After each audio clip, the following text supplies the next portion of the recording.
Good morning, good afternoon, good evening to our viewers. Thank you very much, my host, Mogisa B. Vincent. I also want to congratulate you for now what you're doing as a Kagadi Live TV. I want to thank you for this opportunity for hosting me and particularly allowing me to address Ugandans on and in the entire world on the issues, current issues in the country. Amongst them is the digital campaign, the digital election and campaign which were announced by Electoral Commission, the delayed roadmap of the NRM, and the new guidelines which election guidelines which were laid in Parliament by the Minister for Constitutional Affairs. My name is Tinkasiimire Barnabas, Member of Parliament from Buyaga West constituency. This is my third term in Parliament, and my background is political science as a bachelor's degree and master's level. I also happen to have the privilege of having studied law, so I will combine both my experience as a political scientist and a lawyer and also a people's representative to address you, our viewers, on the matters, the three matters we have raised. First of all, the digital election and campaign which was announced by the Electoral Commission was that we must follow the health guidelines. It meant that they are suspending rallies because according to the directives and guidelines of the Minister of Health, we are not supposed to gather more than 10 people anywhere. And that means successfully they put off all political rallies. This digital election and campaign means which they call scientific, means that people are going to use radio, are going to use TV and the social media, in the social media to reach the voters,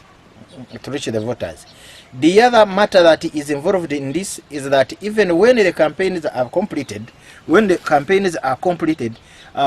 voters, the day of voting, voters will have to wash hands. And the results,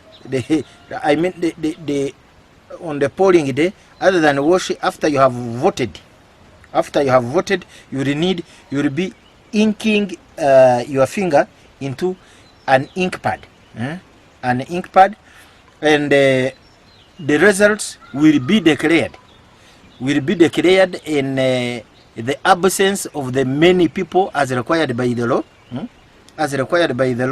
and that's it. In my own opinion, Electoral Commission falls short of organizing an election that is credible according to the Constitution. Article 61 of the Constitution of the Republic of Uganda gives mandate to the Electoral Commission, to organize a free and fair election, regular, free and fair election. When you analyze what we call digital election and campaign, you ask yourself, is it going to deliver a free and fair election? The answer is no. The outright outcome of digital election and campaign is a sham election. Can we allow Electoral Commission paid for by the taxpayer to organize free and fair election to organize a sham election? The answer is still no. To our viewers, follow me on the road to analyze what I would consider the unfairness of this campaign, the unfairness of this election. You are talking of TVs. In this country, the TV coverage is still less than 50%. The radio has gone up, but those who listen to radios, but the number of candidates who have registered will overwhelm the available airtime for them. You will find that even if we would apportion 30 minutes for each candidate, even the 30 minutes would not be enough for all the candidates throughout the campaign period, because we are running an election. We are an election from LC2, I mean LC3, with LC2 councillors, LC3 chairpersons, LC5 councillors, LC5 chairpersons, members of parliament, constituencies, women members of parliament, and presidential. All of those comprehensively getting them to put them into what we would call the digital divide, the digital campaign. The digital campaign and the election, they would not fit there. They would not have the airtime. Save for, I am assuming the airtime was free. This is a situation where the airtime is not free. The candidates have to get their money and buy it. Because it is going to be limited during this time. The owners of radio stations, which are most likely, largely they are private. They are private. TVs, they are privately owned. They are privately owned. They are going to raise their prices. For instance, give an example in Arua. The prices, the minimum that you can get a radio talk show is at 1.2 million. 1.2 million at Access Broadcasting Services. Other radio stations, which include Arua 1, Night FM, passes, they are above 2 million. They are above 2 million. I want to ask, which LC2 councillor is going to afford the 1.2 million or the above 2 million? In some instances, they are asking even 5 million per hour. Who is going to afford? Other than the issue of the cost, there will also arise the situation of where the owners are also participating in the election as candidates or relatives of the radio owners are participating in the election. They will not allow their opponents to come to the radio. Even if they allowed them, certainly they will schedule them awkward hours. They will allow them to appear at 3 a.m. 3 a.m. when people are snoring, sleeping. The man appears on the radio or the woman appears on the radio at 3 a.m. Nobody is listening to him or her. He appears on a ballot paper. They say, this impositor, where did he come from? Because they did not hear this person. They did not hear this person. So now the Electoral Commission have come with a proposal. Other than this, the issue of the owners pushing unfairly pushing off their opponents, there is also the issue of programming.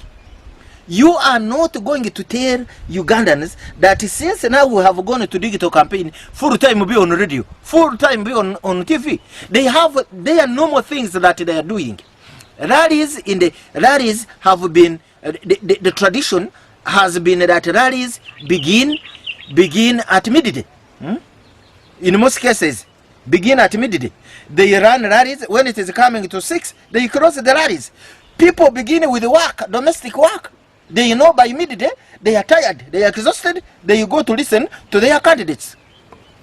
Now here you are putting a situation where it's going to be very difficult for them even to know who is the candidate on the radio, what is going on the radio. This is how even the digital education has failed. Many children are not following these radio programs. They are not following these radio programs. Lastly, on this digital, it denies Ugandans the opportunity to cross-examine their candidates, because the candidates they are supposed to be evaluated. Their ability to speak, their demeanor, to stand, because when you are talking on the floor of the house, you don't talk the way you are in a radio. We don't talk when we are seated. We stand up. We fight for space. We fight for space. You are denying the voters to look at this candidate who is speaking in the radio, on the TV, on the social media, who is on the social media campaigning. You are denying the candidates. You are denying the candidates the opportunity to examine him or her. Will this person have the ability? Does he have the demeanor of representing our views? Can he speak eloquently? Eloquently. It is at rallies that people are put to answering questions. On radio and TV, even if you say we open the line, it is very few lucky people. Professional chorus, I have had them in Kampala. They even have an association. They are the ones who go through. Ordinarily, the other voters will not be going through. How will the candidates answer the questions of these people? Some of these candidates have been village thieves. You are denying the opportunity for this candidate from going to the village where he stole a pig to go and campaign. Then they say, you stole our pig here. You should not be even standing. You are no, we know you. This man who is there, he has no house in his village. Voters have their own standards of evaluating the leaders. Of evaluating leaders. You are denying them that opportunity. And this is the entire aspect of unfairness. Unfairness and when it say now on the day of voting, you are saying people should wash hands. In the last election, voter turn-up was at 63%. 63%. Where when they asked people why they did not turn up in 100% to vote, they said you reduced the time for voting from 5 to 4. So people were caught up with the time on the way and also on the line. On the line. Now you are saying if that time was very little, now you are saying that even these ones who have come to the polling station, they should first wash. The health recommendations say you should wash for 2 minutes. 2 minutes, presuming like my area here, my village here has 500 voters. In the case of primaries, you are saying they should wash their hands. 500 wash their hands on the voting day, each taking 2 minutes. 2 minutes. That means you are saying in my village they should use 1,000 minutes. 1,000 minutes. When you put them in terms of hours, in terms of hours, they are coming to 1,000 minutes. They are coming to almost around 16 hours. 16 hours is more than a day, which is invested, only in washing at a village, washing hands. 16 hours. If you invested the 16 hours in washing, that means people literally will not vote. They will not vote. You will have a situation of where you have 500 people, only 550 will succeed in washing their hands and go to vote in the entire election day. In election day. Is this what we have said when we told the Electoral Commission to organize a free and fair election? So in this COVID-19 era, what could be your perspective in this time of election? Electoral Commission should sit down and evaluate their major mandate. Their major mandate is to organize regular, free and fair election. And they say, in the circumstances, we are unable to hold free and fair election. Come to Parliament and ask the same question.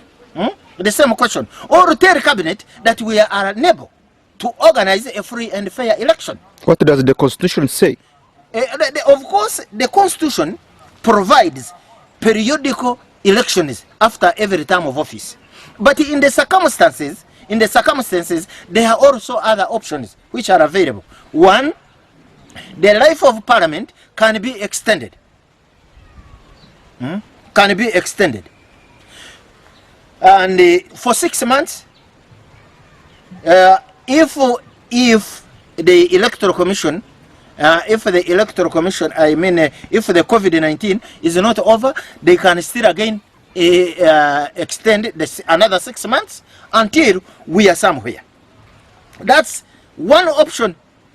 The life of the term of office of the president cannot be extended. In these circumstances, that means the president is going to be fair to the Ugandans and say, I have fought this war and I want us to continue fighting the war. I am not going to take Ugandans to a campaign where they will all of them die. But at the same time, as a person who went to the bush, fought for 5 years, I'm also not going to take Ugandans to an free and an unfair election. Because this is what he fought for. He said they stole his votes. He said the election was a sham. Was a sham. That's why he went to the bush. Over 1 million people were killed in Ruwero because of his war. Because the election was not free and fair. And because of that background, and the man who carries that blood behind him, who has occupied the presidency for the last 34 years, he can say, I think if my term ends, Ugandans, let us discuss a transition. In the circumstances when my term cannot be extended, who should be the president for the next 6 months as we extend the life of Parliament?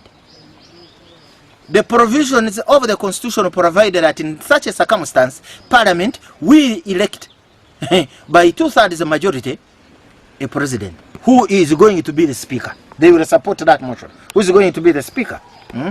The speaker. And the speaker can take on the mantle for 6 months. We make the laws, maybe amending also this provision of the Constitution,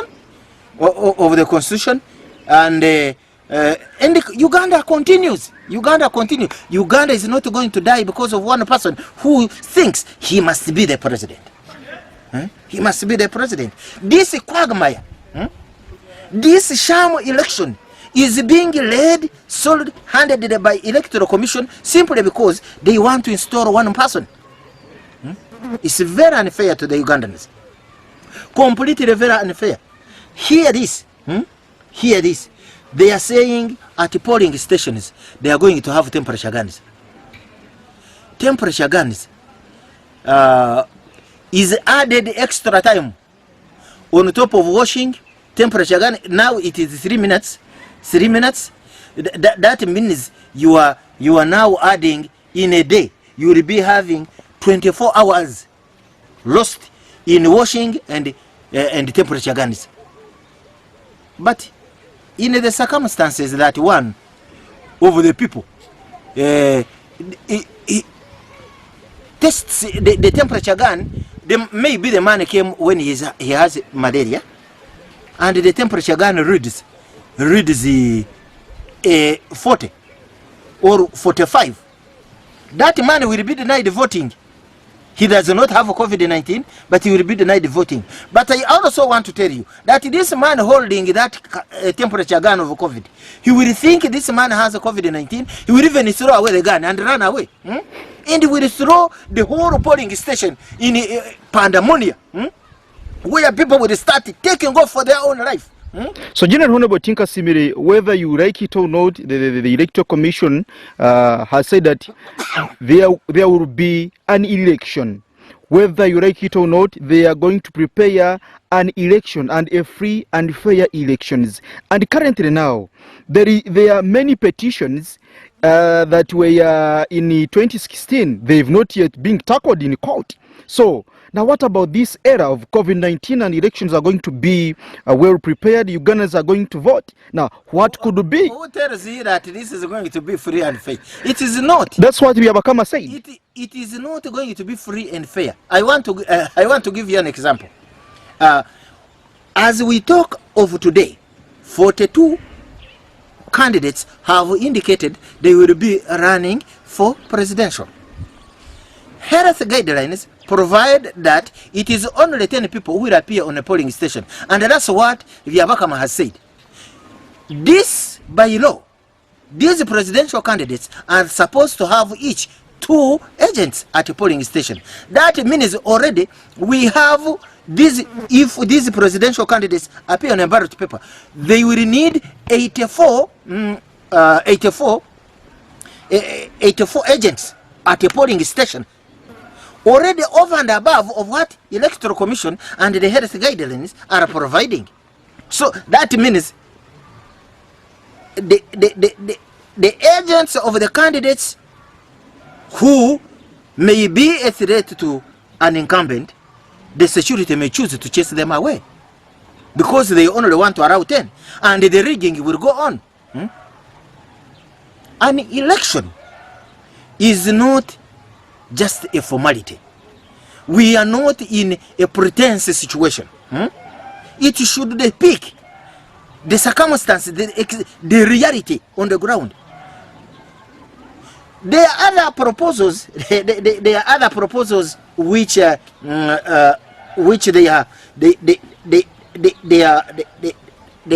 are saying that curfew will continue existing. People will vote until 4 and they start counting. When they count the votes and curfew time catches them up, will the presiding officer abandon the counting? What will happen? Where will the agents go? That's why we are saying this election 100% is seen to be a sham. And I have no doubt in my mind that those pushing for it, they are up to something. Up to something which is a mischief. And I want to assure Ugandans and the viewers that we must resist this, because we can say we are preventing Ugandans from catching COVID-19. We hold an election which is a sham, and end up in a war. Others have argued that in Uganda the bushes were cleared. I want to tell you, as long as people are dissatisfied, you don't need a bush to start a war. In Syria, there is no bush. In Libya, there is no bush. And the population structure of this country are younger people. When you are dealing with younger people, they must be satisfied. They must be satisfied. And as long as they are not satisfied, they can do anything. Government has often complained that the younger people have been misled into terrorism activities. What about in this circumstance when they will have serious reasons? At declaration of the results, all these agents of the presidential, of the MPs, women and the constituencies, chairman, LC5 councillors, who all of them will collect in one hall, the Tale Center. Do you want to tell me they are going to only be 10 people only? I have already given you the agents of presidential alone. They will be at a polling station. At a polling station. Minus elected officials. Yes. Minus elected officials. They will be 84. All of these people collecting at a Tale Center. At a Tale Center. Are you going to chase them away? The law provides that when you are declaring results of the candidates, it must be done in the public. And the agents of these candidates should be there to witness what is going on. If you chase them away, will you say, I have organized a free and fair election? You are also putting the voters at risk. Supposing electoral commission officials, the presiding officers, are positive COVID-19, they have the virus. I have been told that they will be wearing masks, they will be putting on gloves full time. Those are the recommended setups. But what is practical on a human being? You cannot wear gloves for the entire 24 hours. You cannot. You will have to remove them to eat. Even those ones, you cannot wear a mask. Somebody will be at a polling station and pulls it up because he wants to maybe because it makes you stuffy. Others it really affects them. You can't put it on 24 hours. In the process, the innocent voters, they are affected. Two, the other matter on the voters themselves, when they are coming to this place, where are they going to wait from? Will you be telephoning them that now one person has finished voting? Come. They must collect somewhere themselves and be appearing one at a polling station. In that place where they have gathered, what happens? So you literally see that this is the reason why the NRM Central Executive Committee failed to make a decision on the roadmap of the political party. They had provided in the constitution of NRM that they shall be lining up. And here is National Electoral Commission suspending campaigns. And for you, now during election, you are saying we shall line up. We shall line up. People are going to be lining up after collecting. Like in my village, we will have over 2,000 voters coming to vote at a particular time, to line up at a particular time. That means that's a big rally. There is a village in Mpefu sub-county, in my constituency, which has 1,368 households. 368 households. Although on average, each household has around, let's presume there will be 4 voters.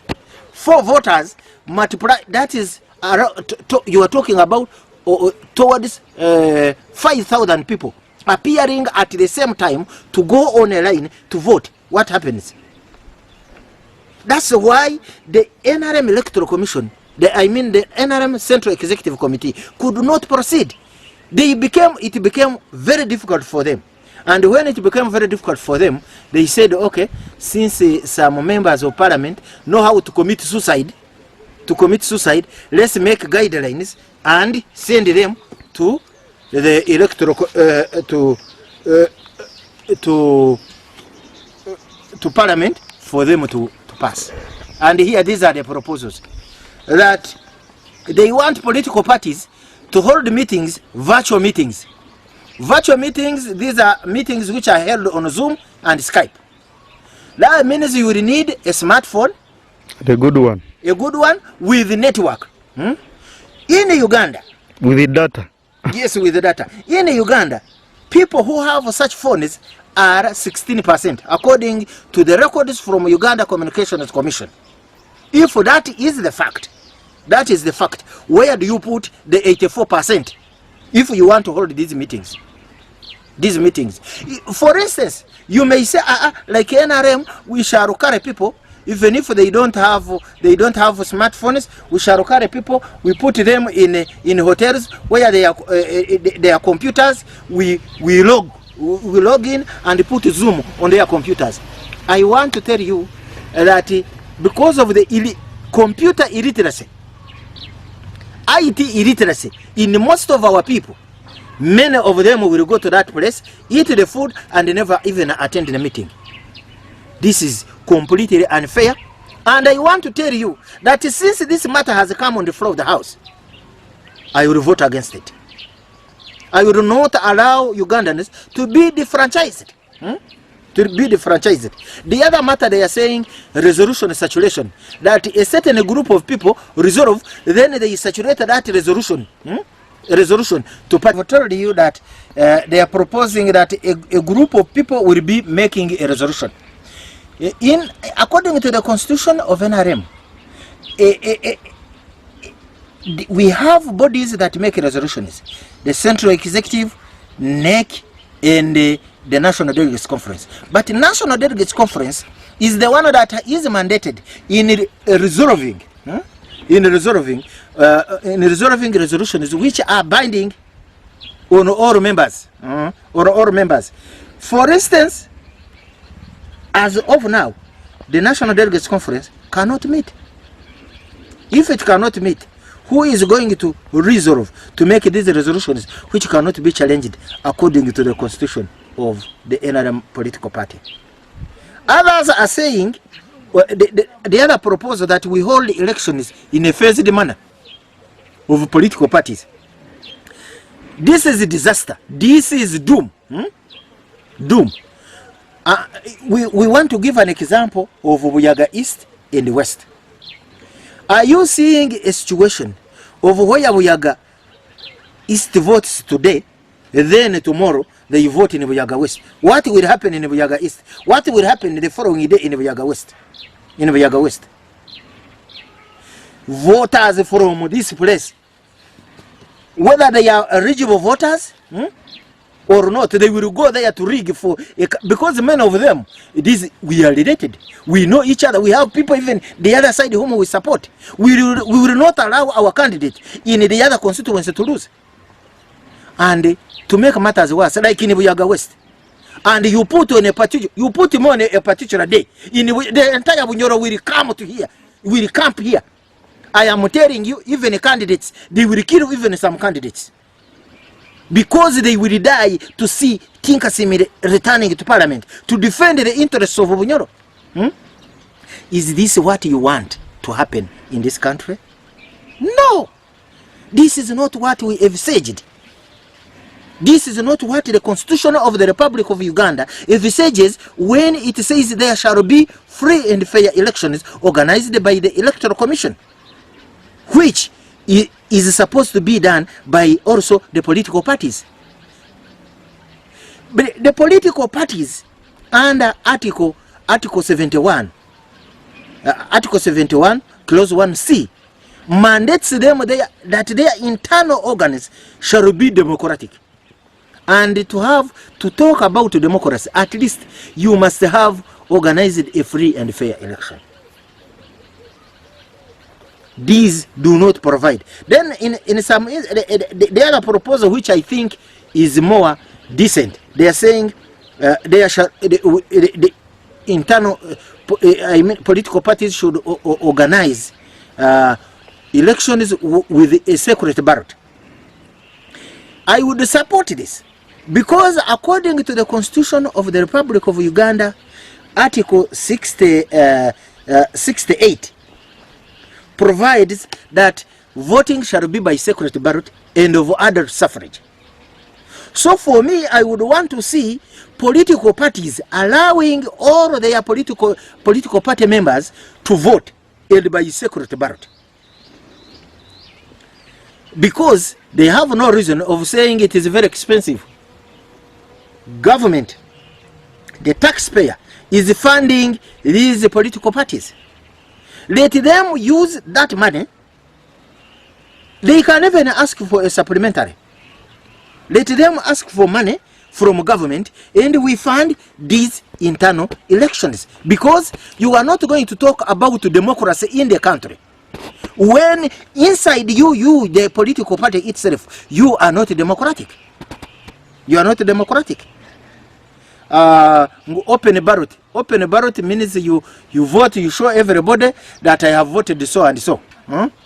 It is similar to also lining up. So that was in the guidelines. Yes, this is what they are proposing. They are proposing around 13 proposals. According to the Constitution of the Republic of Uganda, 68 clause 6, 68 clause 6 provides that there shall be exceptions to what is provided for in 68 clause 1 of a secret ballot. But they say these exceptions will only be on other offices, not when you are voting for the president and the members of parliament. So NRM itself, which proposed lining up, has been already, now we are at a standstill.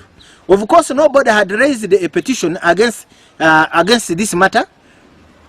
But now, since this matter has come on the floor of the House, for us we shall propose what is provided for in the Constitution. And actually, we are going to say everybody, because we are not going to propose what is not, if it is not good for us as members of parliament, for the president, it is not also good for chairman LC5, councillors, chairman LC3s. They should also have a free and fair election that promotes internally democracy within the party. There is also another other proposals that the political parties will use electoral college. Electoral college, I have gone through it. I have had the privilege that my first term I was elected by an electoral college to represent NRM party. First of all, it is very expensive. It is very unfair for you to say 30 people from a village of 5,000 people that they should be the ones to go and vote for 5,000. 500 to be the ones to vote for 500. No, it's completely unacceptable. Unacceptable. If a political party cannot allow a universal adult suffrage of its members to elect leaders, then it should even cease. It should be deregistered. It should be. There are other proposals that they start. Political parties should be the ones to choose directly. Party organs to choose the candidates. This one is really completely unfair and unacceptable. I want to give an example, like in Kagadi, where you have a person like Zedi, a businessman called Zedi, with his party members having to select Barnabas to represent the political party. I am sure I will not be selected by such a group. You imagine a situation of where Honorable Jennifer will be selected against the daughter of Zed. It will not be possible. Zed will bring the daughter. Will choose the daughter. Honestly, Ugandans would have been denied to be led by leaders of their own choice. These party leaders will choose their relatives, their friends, not that because you are an able leader in the political party. We find these proposals unattainable. We find them to be promoting sham elections and campaigns, and I am sure we are not going to support them. For me, I will only support what is provided for in the Constitution. They have made one proposal out of 13. And I am sure they are not interested in this other one, security ballot. They are not interested in it. They are only interested in these others. They made so many, such that those members of parliament who have to hang themselves, they do. They put the rope against themselves, they put in the tallest tree and fall down, and they are finished. I don't think, even when members of parliament are seen to be naive, illiterate, foolish, greedy, they are not going to do such a thing. It is my humble appeal that all Ugandans, the National Electoral Commission, the government led by President Museveni, all of us fight to have a free and fair election. A free and fair election is what happened in other countries. We are not the first country to go to a campaign or election. In Burundi, recently they elected a new president. They had campaigns, they had open campaigns. They did their part. In Malawi, just recently, they even did not have masks. In Malawi, they did not even wash hands. They were not washing even hands. But they held a normal, free and fair election. Currently, as we talk, in the US, where the infections are above 2 million, for us here, we have not even reached 1,000. We have not reached 1,000. They are in open campaigns. Tanzania did not even dare give Uganda, the Tanzanians, a lockdown.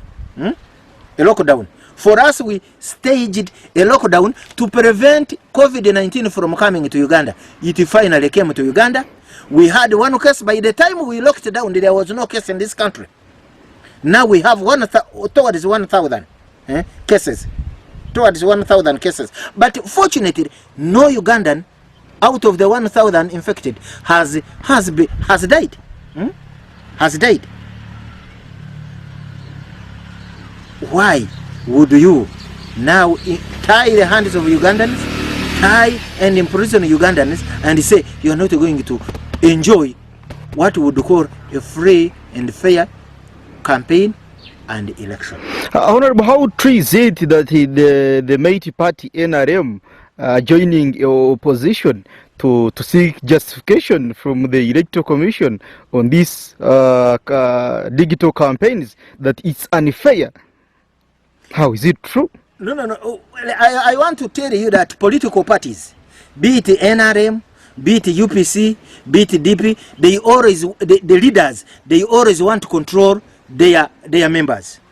In this country, we have had patron-client political parties, where a leader orders. If he orders and members do not comply, they are called the rebels. The rebels in NRM, they are rebels in NRM, they are rebels in UPC, they are rebels in FDC, simply because they have not obeyed the establishment. But and you know, people in such political parties, patron-client political parties, patron-client political parties, they always want to behave like a religion. That an order is an order, they have to be followed. They don't treat members as participants, as members with equal rights. As with equal rights. This is where now they have ganged up. They have ganged up, and they want to get their result in parliament. We represent the people of Uganda. We are not going to allow Ugandans to be ganged. You have motives which you want to achieve. We shall not bless you to go and achieve your. This is an unholy alliance, and we are going to break this unholy alliance. As this country, Honorable, the President Yoweri Kaguta Museveni, for several years in power, you were rejecting him, you were not supporting him, not for doing people what they deserve, especially in your constituency and other Ugandans at large. And he is being continued elected as the president. It's going to, how will it end, Honorable? Many people are rejecting President Museveni, but he's continuing leading this country. The facts on the ground is that has been rigging elections. He has never won a free and fair election. And to make matters worse, he's now proposing scientific election. He is the same person who was interviewed by journalists. He said, when we reach July and the COVID-19 is going up, forget elections. Now, because they have proposed an election where he will be the kingmaker, against his opponents, he says, okay, we can go ahead. He does not care anymore about the freeness, the fairness of this campaign, of this election. He does not care. This is where we depart in thought. In and out, he's very selfish. We have asked him a fundamental question. You have been a head of state for the last 34 years. How come that we still have many Ugandans living in indecent houses where a man and his family of 7 children still share one room? Still share one room. How come that many Ugandans cannot afford 3 meals in a day? How? They don't have enough food, leading them for the 34 years. How come that Ugandans, for the last 34 years, you have not built capacity in amongst them to have capacity to pay fees for their children from primary 1 to university or to complete the education system? How come that you have not built capacity within Ugandans, at least to have capacity to pay for their medical bills in case any of their family members fell sick?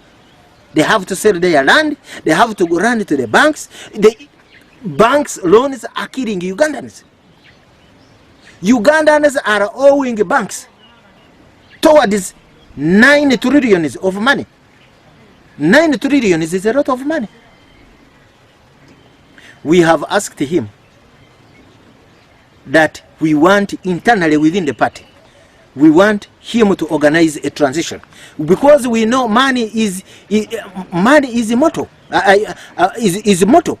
Is going to die. Man is mortal. Is going to die, and and he's going because he's going to die. Please prepare for a new leader to succeed you. Even within the party, he has refused. He instead has continued changing the constitution, and not changing the constitution with the free will of Ugandans. He bribes those who are supposed to vote for him. In the changing of term limits, he bribed with 5 million.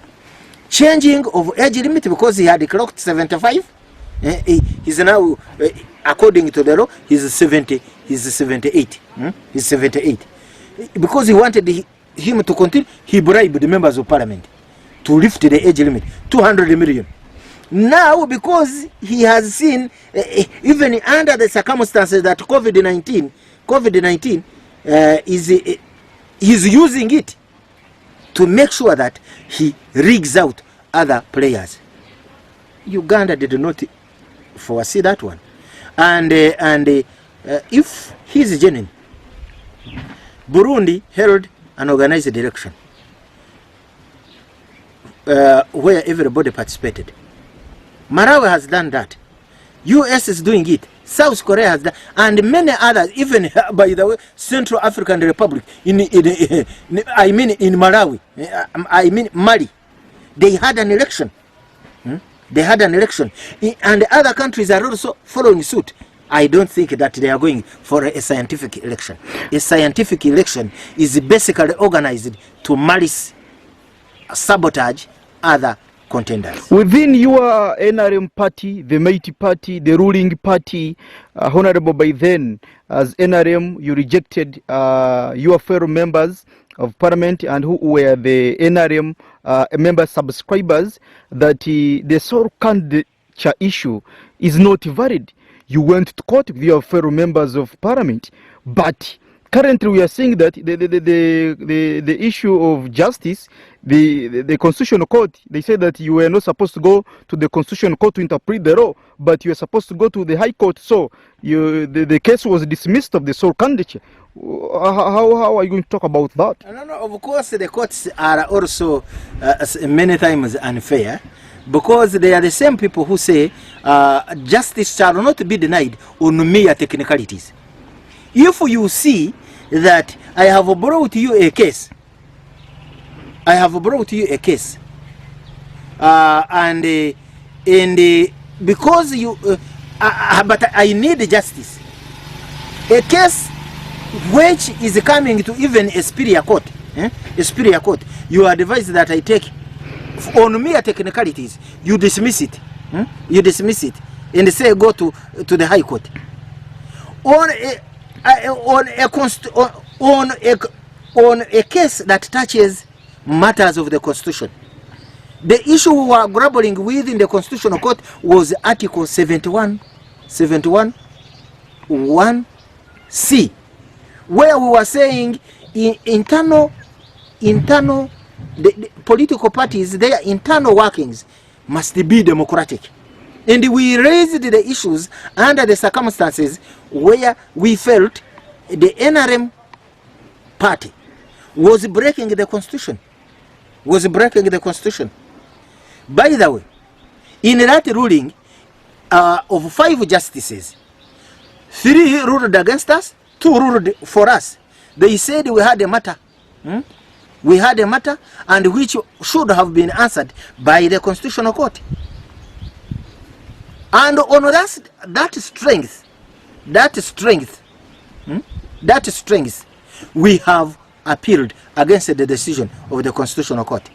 So let us wait what will come to the from the Supreme Court. We have gone to the Supreme Court. Even last time when they dismissed us from the political from NRM party, we only had 1 justice ruling for us against 4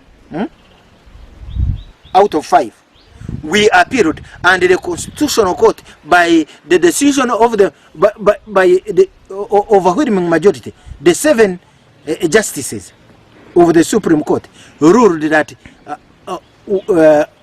NRM was not right to dismiss us from the party, and that's why we returned to the NRM party, and we are ready to fight within the party, and we want to see a democratic political party, NRM,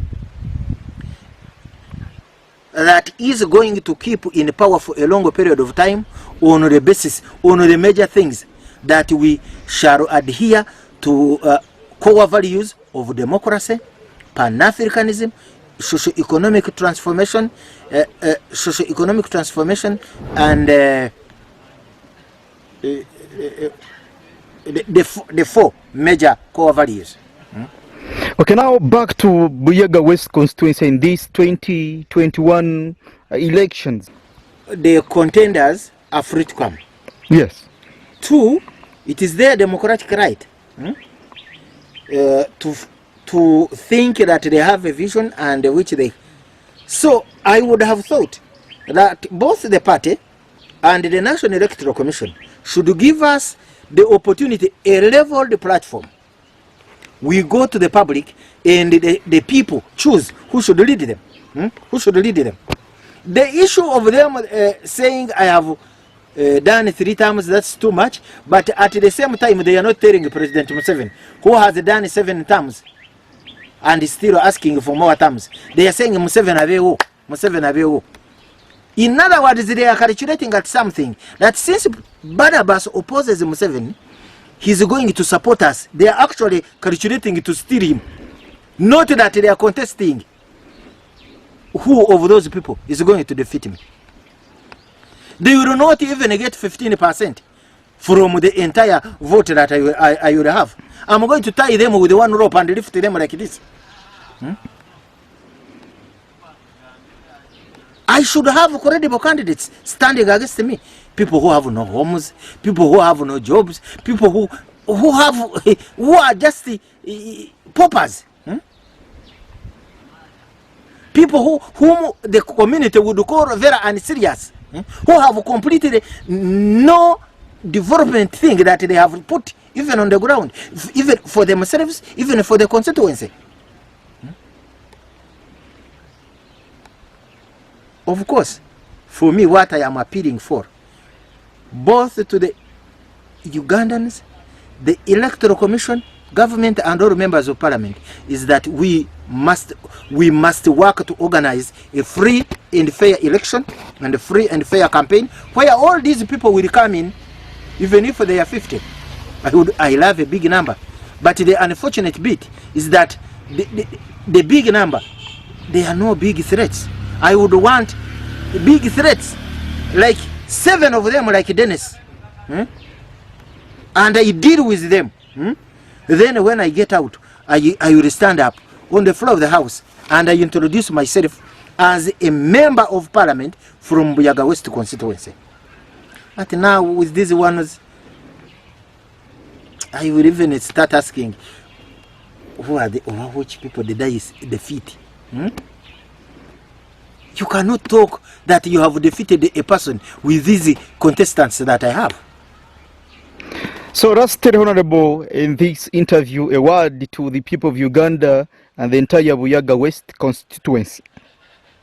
I have said it. Let us have hope. Let us work to organize a free and fair election. Let us demand from government. Let us demand from Electoral Commission that it should organize a free and fair election, a free and fair campaign. It has been done in Burundi. It has been done in Malawi. It has been done in Mali. It is being done in USA. It has been done in South Korea. It is being done in many other parts of the country. There is nowhere they have done a scientific election and campaign. Why? What is the exception? What is so special with this country? Is the country dying? We just have less than 1,000 cases, and none of our cases have died. Scientists tell Ugandans the truth. If you are in the habit of making money, please go and make money somewhere else, because an interfered in election causes terrible violence. We saw very many people die in Kenya after the election. After the election, we saw very many people die in this country when President Museveni went to the bush. Simply, elections were seen to have been rigged. So we would not want to repeat the same thing. We do not want to have the same mistake, where we are saying we have 1,000 infections, and then we promote a situation where 1 million plus Ugandans will be killed. No. Unacceptable. And God forbid.